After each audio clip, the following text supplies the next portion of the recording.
Hi, thank you so much for listening to the Coffee and Technology podcast by Cropster. Today we speak with Carly Green. Carly is the head of coffee education at Cometeer. Cometeer makes freshly frozen coffee capsules roasted by various roasters and brewed by you at home. Carly tells us what excites her about the frozen capsule market, how data collection is vital to this business, and what the future looks like for Cometeer. Hope you enjoy.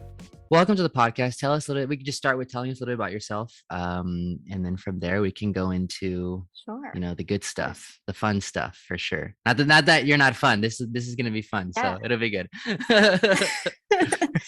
Yeah, no, I'm very excited to be here.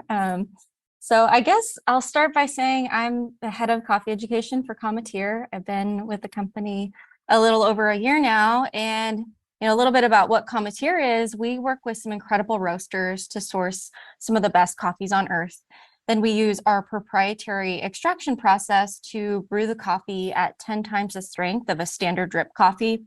And we flash freeze the coffee with liquid nitrogen to lock in freshness inside of an aluminum capsule. So you can do a lot with this product. You can add water to the frozen coffee puck inside of the capsule for a hot coffee, or melt it down for an iced coffee or iced latte, or really make any coffee recipe you want with it. In my role, I do a lot of internal and external coffee training with a recent focus more on content creation with our marketing team, similar to you, Nick. And I'm also on our coffee team. So I help select which coffees we want to brew from our roasters and help with the daily sensory quality control of our product. But my background is primarily in coffee sourcing. I was on the green sourcing team for Blue Bottle for about 6 years before joining the team at Cometeer. Yeah, I still remember that time when we hung out at the facility in Oakland. It was a pleasure to meet you there, and a bit more of the Cropster team when you visited our lab. Yeah. Very cool. That's already like many years of experience, and I would like to dig into so many of those details. So Sure. I don't know exactly. So one of the questions I have right now, and I might is, as you were saying, you do a coffee education. What does that mean for you and your team? Whom are you educating, and what is why do you have to educate? Why is it not obvious? Yeah, that's a great question. I think I would want to maybe take it a few steps back to shed some context on how I got into the coffee industry. And the way that I got into the industry is a little atypical, which is sort of normal for coffee sourcing. There isn't like a super clear path to getting into coffee sourcing, but I think that sort of connects to like my style of teaching now and where it comes from. But my background, I started, with a trip I took to Uganda to do volunteer work for a few months with a group from my college. This was about 10 years ago. Wow. And while I was in Uganda, I spent a lot of time with a family I met there that owned a coffee farm. And at the end of my trip, they asked me to help them sell their coffee in the States. So I returned to LA, where I was living at the time, and I had green coffee samples in my suitcase. And I had like no idea where to start. I was not in coffee yet. So I'm literally like calling the FDA to ask like, hey, how do I import 2 tons of green coffee so I can roast it and sell it on my college campus, So I'm sure that was an interesting conversation for them to have.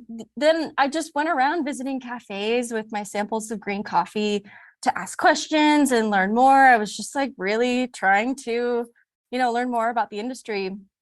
And this was about 10 years ago. At the time, for me, the high quality roasting scene was pretty intimidating, to someone like me who was just looking to ask a few questions about coffee and understand the industry a little bit better. And what I found out was that a lot of people weren't interested in having that conversation with me, and some were downright rude. I mean, I remember one day I went to a roaster outside of LA, and I was just there, to watch them cup. And one of their roasters started asking me questions and taking notes about my green coffee sample. And then a few minutes go by and I'm walking around the room and I look down at the notes that this man had been writing about my sample. And at the top of the notepad, it said, "Weird Uganda sample from Bimbo." Like, Oh my gosh. no What? joke. No I way. mean, yeah, no, that turned out to be a pivotal moment for me. I mean, I was so embarrassed and I was Yeah, of also course. pissed. Hmm. um, which luckily pushed me to keep going to more roasters. Hmm. And good thing it did, because later that day, I met the guy who years later would become my boss on the sourcing team at Blue Hmm. Bottle. Awesome. So yeah, I met Charlie Habiger at Handsome Coffee Roasters that day in LA. He was buying coffee for them at the time, which, by the way, it was very cool to hear you talk to Michael Phillips on this podcast Yeah. about the days when Yeah. he started Handsome Coffee and that whole journey. Um, but when I met Charlie, he was so kind to me. And just because he decided to take 15 minutes out of his day to hear me out, he unlocked this whole new world for me that I just knew I wanted to be a part of. So coffee became a bit of an obsessive hobby for me for a period of time. And I ended up quitting my job in social work to be a barista at Blue Bottle. And eventually jumped at the opportunity when a spot on the sourcing team opened up, managing green samples. So that's how I started working with Charlie, Hmm. which is kind of funny, but it was, this job that really evolved over 6 years into a hybrid of sourcing, quality control, marketing, education, and tasting probably 30,000 coffees. So yeah, it was challenging and it taught me so much. But yeah, now that we've dived into that story a little bit, I think that it's really changed my approach to education in my role now. At the end of the day, approachability and access to information made all the difference for me when I was first learning about coffee. And so I try to remember that when I'm making educational content, that everyone starts somewhere. And the only way to bring specialty coffee to more people is to meet them where they're at. I've seen a lot of positive change in the industry toward access to information and less exclusivity and gatekeeping. And I've seen cafes and roasters look for new ways to make coffee more welcoming for everyone. And so what initially drew me to Cometeer was the nature of the product and its ability to do that. I mean, this frozen coffee puck gives people a chance to Hmm. taste high quality coffee at home without any machinery. And the more people we can get to drink these coffees every day, the more everyone in the supply chain can benefit from it. So really, really quick before we get like deeper into the coffee side of it too, I'm curious, like, would you characterize yourself as a Mhm. curious person? Because like I feel like, especially me, like, and a lot of people in the industry just get in like there's this element of me that's like always just curious and wanting to learn more and like always trying to like find information. That's one thing I've Yeah. actually found too, like on the podcast is like all the guests now, including yourself, always have this like this energy of like curiosity. And I find that, I don't know, I find that fascinating, I guess. Yeah, I have noticed that with a lot of people in coffee, huh? It reminds me of my Myers-Briggs results. I think input was one of my personality strengths, and I think that's what that means, where it's like you're just kind of like feeding on new information. And yeah, that there was a lot of, I mean, there's always a lot of discovery in coffee, right? There's always something new to learn, always something like some new research coming out. But at the time it was, yeah, peak input where I was really just kind of absorbing this entire new industry. And yeah, I'm glad I stuck with it, that's for sure. Tell me a little bit more about the Cometeer approach. So you were Mhm. like leading into that already a little bit. Like it changes. You said it changes the world people can experience coffee. Yeah. On what levels and what does it mean? Can you go a little bit deeper into that? Yeah, absolutely. I think a lot of people have love for the ritual and science of brewing coffee. But we know that being a good barista is a complicated skill to master. Mm-hmm. So the practice of brewing coffee isn't going anywhere, but there is this huge market of people that want to drink delicious coffees, but haven't found a way to bring them into their daily routine. not everyone wants to brew coffees themselves. And maybe even if they did, maybe they don't want to spend their time and money on everything it takes to make cafe quality coffee at home. So my parents are the perfect example of this. They really appreciated the work that I was doing at Blue Bottle and love nice coffees. But I would give them bags of the best coffees to try, and it just never made its way into their daily routine. And they are now absolutely hooked on Cometeer. Like my mom is calling me like, Carly, I love this Brazilian blend from Red Bay Coffees. Like, it's so chocolatey. What else should I try? And I'm just over here like crying tears of joy. So, Cometeer, it merges quality and convenience in a new way. And everyone I know that's tried it so far has been totally blown away by the quality. I mean, I know you two mentioned that you've tried Cometeer. I'm actually curious to hear more about your experience with it. I mean, I remember when I tried it, it was at the Cropster office, like maybe sometime last year. I had a equator, and I remember like when I made it, it was like kind of wild how easy it was to make it. And had I not known it was a frozen capsule, I would have probably thought this is just like a really well made filter coffee. You know, like a good, like I don't know, it's something I could definitely drink every day for sure. Like I mean, if Cometeer was sold at my local store, I would probably get it quite a bit. Yeah. I guess once you get over that idea that this is not a popsicle, and then everything flows from there. I love that. Being in the coffee industry for a while and brewing coffee at home and different occasions, it's such a very drastic difference to usually you have the beans and you smell the beans, and then here you go in and it's a capsule, and it's like, where do I stick that into a machine? No, this is not a capsule to stick into a machine. It's just a capsule to open up, and out comes this beautiful iced coffee, and then you do basically what you want. You put in hot water, you put in cold water, you do, and I thought it's very versatile. And as you say, it's very easy. So for someone who is not passionate about taking the V60 mindfulness moment, that is perfect. And not really, I totally relate to that. Not everybody wants to do that at work. So yeah, I love that. We should take that Cometeer, not a popsicle. Yeah. But I love I love that you say that, maybe not everyone wants that moment with their V60. And I mean, even the people that do love that moment with their V60, like, myself, I see it as like the coffee I drink before I have to think about coffee for the day, right? Yeah. It's like kind of this delicious, mindless thing. So I see it fit into, people's lives, even if they're coffee fanatics, which is really exciting. It gives you an easy choice, an additional choice. So you can have different beans which you prepare on your brew method, whatever you have. You can, of course, some people have an espresso machine, which is great, and they mix it up there. And now you have something else which you can add to that mix. So it's not always about a exclusive this or that or that. It can easily add as another option. Totally. And something that is sort of a fun thought exercise that tends to naturally happen when I talk to people about Cometeer is how many, possible applications there are for this kind of product. I mean, think about walking into a cafe with hundreds of coffees on the menu and no machinery needed to brew it.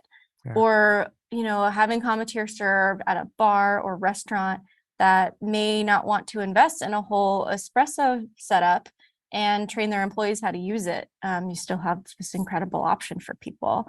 And, it's also exciting to think about how this unlocks access to the highest quality coffees to everyone. We participate in some Cup of Excellence auctions for limited runs of capsules. And what's cool about these is, you can depend on us to deal with the sometimes stressful job of extracting these really special coffees. We've all been there when we buy a really expensive whole bean coffee from a roaster and we're kind of fussing with it at home, or at least I am. And maybe it takes a few times to get the extraction, just right. So there are all sorts of exciting possible ways to use Cometeer, and I love talking to people who are as excited about it as I am. I would like to talk a little bit about time, because Mhm. I feel like this is one of the big elements here. So my head is going crazy right now. I'm thinking about a concert, and I'm thinking about a hi-fi stereo in my living room. And why do I do that? I think of like, if I want that live and real and raw experience, I travel and go to a concert and I hear the music out of the Mm. musician's head and the instruments.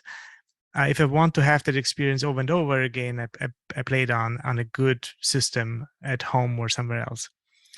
And Mhm. now I try to bring this to coffee, right? And we talk about time in the sense of we can freeze time, literally. And that's Yeah. something my friend George Howell started very early on. He said, well, we can preserve certain things. Yeah. And when I relate back to that concert, I think of going, for example, to Mexico or going to Colombia and drinking local coffee, freshly harvested, freshly hulled, freshly processed, like within 2-3 weeks, and drinking it at a local coffee bar. And I feel like this is an experience I hardly can have somewhere else. Mhm. And then I think about all the fairly fresh coffees, freshly roasted, freshly prepared coffees, which we have a lot more access now in this, like those third wave coffees. And then I think about what's next, and how can we like lock in the time. And I think that's where your thoughts come in a little bit. Yeah, I love that analogy to music and how we're experiencing it in a unique way, maybe versus a consistent and reliable way. It that also, yeah, reminds me of the podcast you did with Michael Phillips, because I think he made a similar analogy to like watching a play versus watching a movie. Right.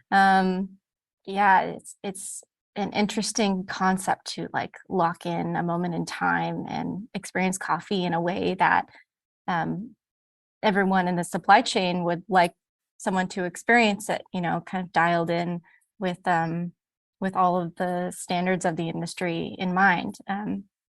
And it's just a slightly different experience, and it's one you can sort of rely on every time, and it's just its own unique way of experiencing it. But yeah, you mentioned George Howell and sort of his background in Mm-hmm. freezing coffee, and that was really impactful, I think, for me earlier on as well. I remember going to the Rico Coffee Symposium in 2017 when Chris Hendon presented his research on cryogenics and how it can change the way we store and grind coffee.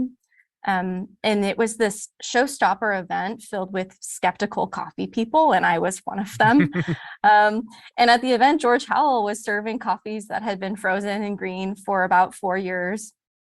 And my mind was absolutely blown by how fresh these coffees tasted. It was like this light bulb moment for me. And that same year was the year Kyle Ramage won the US Barista Championship with frozen roasted coffee with the help of Chris Hendon's research to Mm-hmm. change the consistency of his grind size. So George Howell and Chris Hendon have made a huge impact on how we think about freezing as a method of preservation for high quality coffee. And George has been freezing his green coffee since the mid 2000s. So when our CEO Matt Roberts presented the idea for Cometeer to him around 2015, he saw a lot of potential in it and worked very closely with Matt to provide the best coffees in the making of this new product. So we're combining this sort of new idea of freezing coffee in brewed form with a 100-year-old tradition of flash freezing as a method of food preservation. Our frozen shelf life of our capsules is 2 years, which is wild for brewed coffee as a concept. And our company headquarters is based in Gloucester, Massachusetts, which is actually where the flash frozen food industry all began in the US in the 1920s with frozen fish. So, in fact, our facility is actually a freshly renovated old fish factory that came with 20,000 square feet of freezer space. And Full there was a circle. recent Yeah, it's full circle, right? It's kind of awesome to be here, especially, coming from California. It's definitely a different vibe, but I love it. It's salty. It's Uh, salty. That's awesome.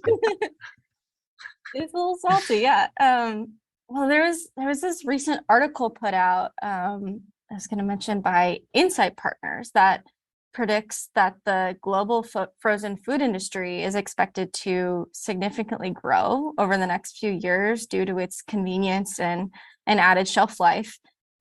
You've got brands like La Mora Pizzeria and Mosaic Foods delivering beautiful, high quality frozen fresh meals.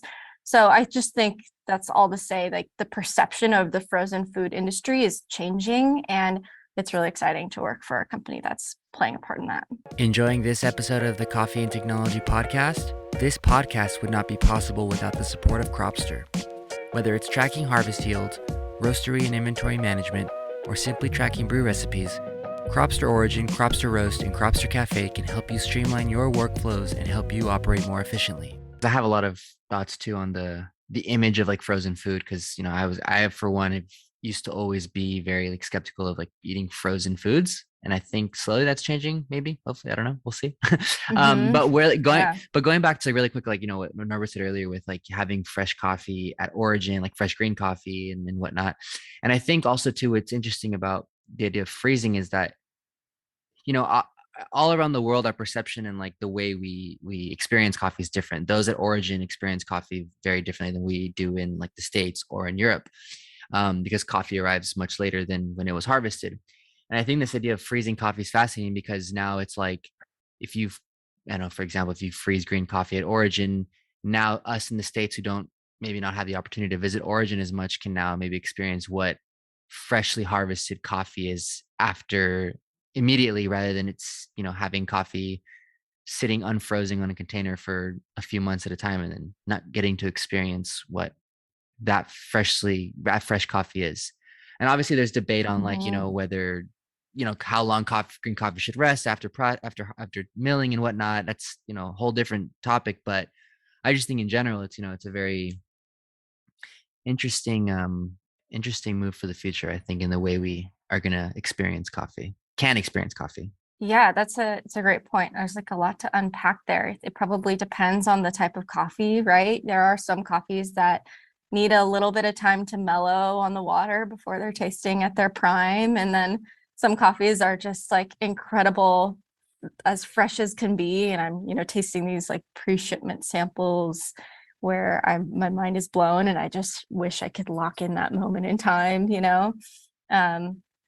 So it's definitely an interesting concept. And then there's also the idea of vintages of coffee that we just haven't really experienced as an industry due to the nature of how we're storing the product. And it sort of unlocks, a whole new way of looking at how we, taste coffees year to year and compare harvest seasons, and kind of fun, interesting experiments we can do with flights, and what can that mean for, feedback for producers year over year, like reflecting on how the weather was that year, or what did we change with our process that year? Like, how does, it's a really interesting concept that, again, I like to talk about with.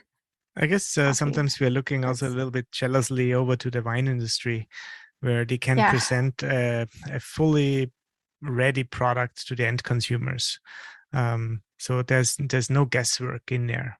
It's the bottle. You pop it open and you got what we prepared for you. And the only thing changing is potentially some influence of time, which only really matters after a certain amount of time. But even there, you can read recommendations. You can look up, it's like, oh, those specific wines are ready now, or so I think that's exciting for something, as we are looking into other specialty products, how they can deal with their supply chains and how can coffee adapt to that. And I guess the freezing of coffee takes that last step of like, okay, we got the whole supply chain, we know where it comes from, we know how to how it was processed all the way through the brewed product. And I feel like too, kind of going off that, it makes me think of something. I feel like in general, the coffee industry has like this kind of neo-renaissance like way of thinking and like this appreciation of older things. For example, this appreciation of like Mhm. older aged wine. And I feel like that could like the idea of freezing coffee will bode well in the coffee industry because like there could potentially be more appreciation of like, wow, this coffee was harvested or roasted, 4 or 5 years ago, and it still tastes great or it still tastes fresh or whatever it is. And I feel like there's a piece of the industry that like has that sort of appreciation. Um, yeah. Definitely. And that appreciation exists in our head right now, right? Like I can think back to a coffee that I tasted in 2017 and think like, wow, I will never taste anything like that. But it's just like this thing that exists in my head. But yeah, if you combine freezing green coffee with freezing brewed coffee, you're unlocking a much longer timeline of when you can experience that coffee in its peak, yeah, freshness. Yeah, and you can bridge that barista gap, I would say. Mhm. I'm sometimes scared, you get those really high value samples or smaller batches of a potentially maybe some geisha or something which is sold locally, and like, oh, now the pressure is high, right? If I get my regular bag Yeah. of coffee for 22 bucks, I feel like, yeah, okay, well, if I mess up one or two, not a big deal. There's more, and Mhm. now you get that maybe 100 or 200 bucks of small sample coffee, and you're like, oh wow, I really need to prepare this well. And Right. having someone doing this for me, it's like, oh, I Mhm. prepared it for you. Don't worry about it. Just put that amount of water. You will be good. Like, oh, thank you. Yeah. No, I like that too. Cometeer, don't worry about Yeah, exactly. it. I've got you. Yeah, I think that's interesting. I've, seen cafes try to order the right amount of special coffees if they, try to brew them on bar. Mhm. And it's hard to understand what the demand is going to be for some of these coffees on a day-to-day basis. And then there's the added factor of roasted shelf life, and how much coffee it takes to dial in that coffee to begin with to make sure that that likely expensive cup is worth it for them. So yeah, it definitely helps with all of those variables. We could take one step back in the supply chain, because a lot of our listeners are also in the like roasting world. How does the deal go with roasters? How do you work, Mhm. Cometeer and roasters? How does that go together?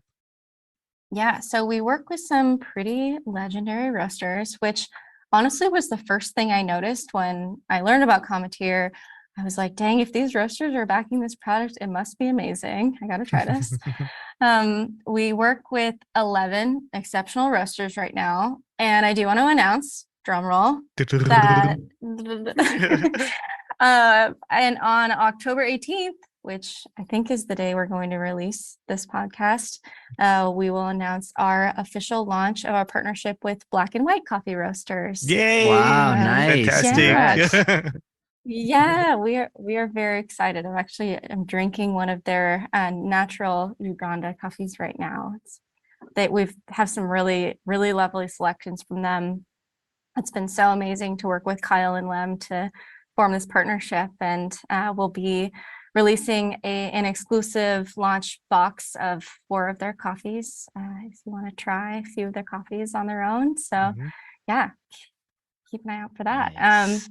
But as far as how we work with our current roasters every day, we're primarily working with their, existing inventory, and sometimes they'll source something specific for us. As I mentioned earlier, we sometimes source our own green. This is usually in the case of a special auction. Mhm. And then we'll match the coffee with one of our partners who would like to roast that coffee for us. I will say it's been fascinating to work with so many specialty roasters at the same time to understand the slight differences in roasting styles and approaches to sourcing and planning. But we all speak the same language when it comes to quality. And when I first started at Cometeer, part of my role was to set up a way for us to track quality data for coffees over time. And Cropster was such an essential tool for me while I was doing QC and managing green samples at Blue Bottle. I've become a bit of a Cropster fangirl over the years. Yeah. So when they told me they wanted me in charge of collecting coffee data, I was like, you better bet I'm bringing Cropster into this.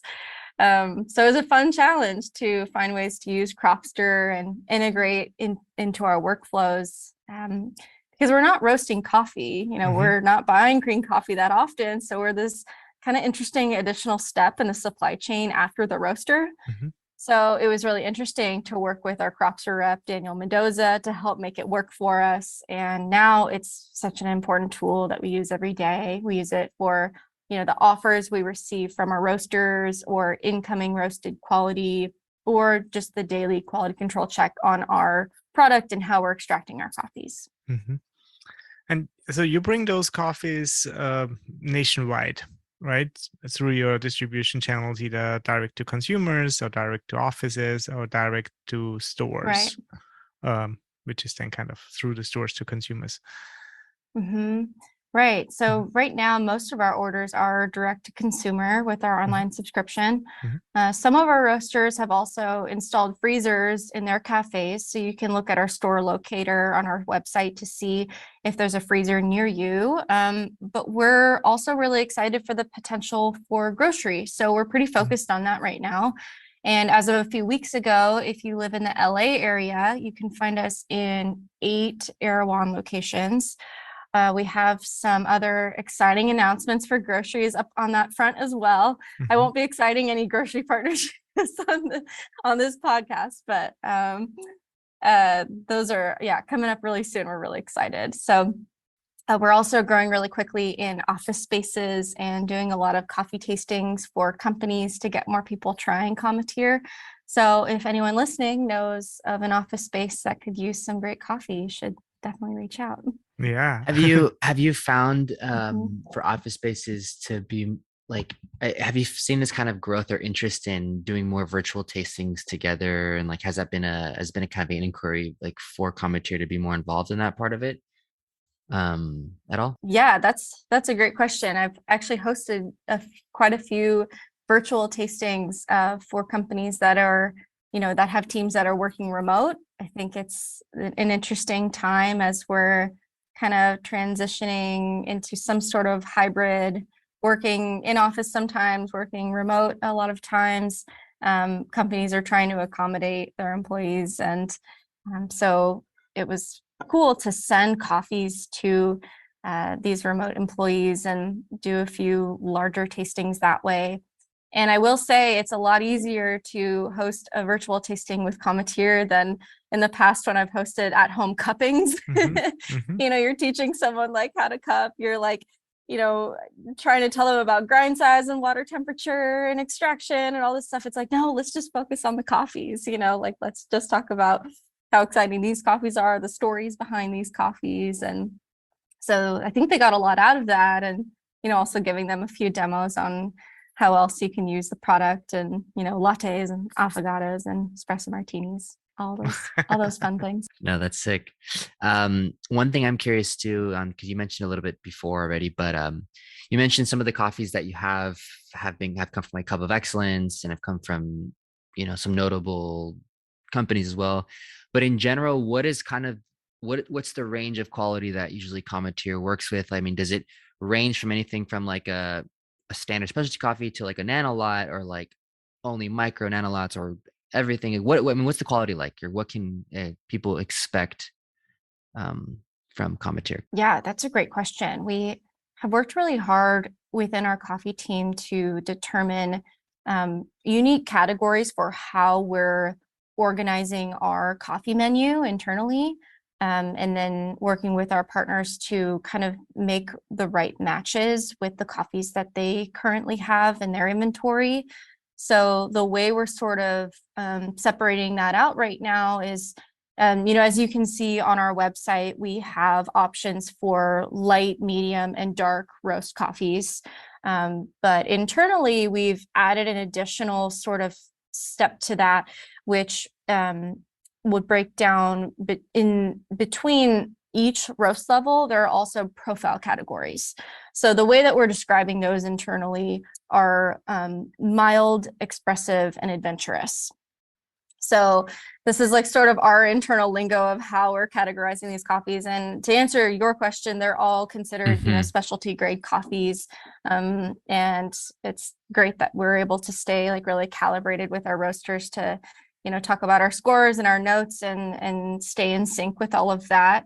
But we have a specific score range that we're looking for each of these categories. So it would be like a mild light roast or an expressive light roast. They all kind of have their own different characteristics and things that we're looking for to fit into that category. But that's sort of how we're playing menu Tetris behind the scenes. And then there's the Stellar Series quality, which is usually above 88 points. And these are kind of our higher end coffees, our really special auction coffees, or maybe a really special relationship. We made a limited run with Equator last year on their Finca Sofia coffees, which was really fun. We brewed, it was a few different processing methods of their Gesha coffees.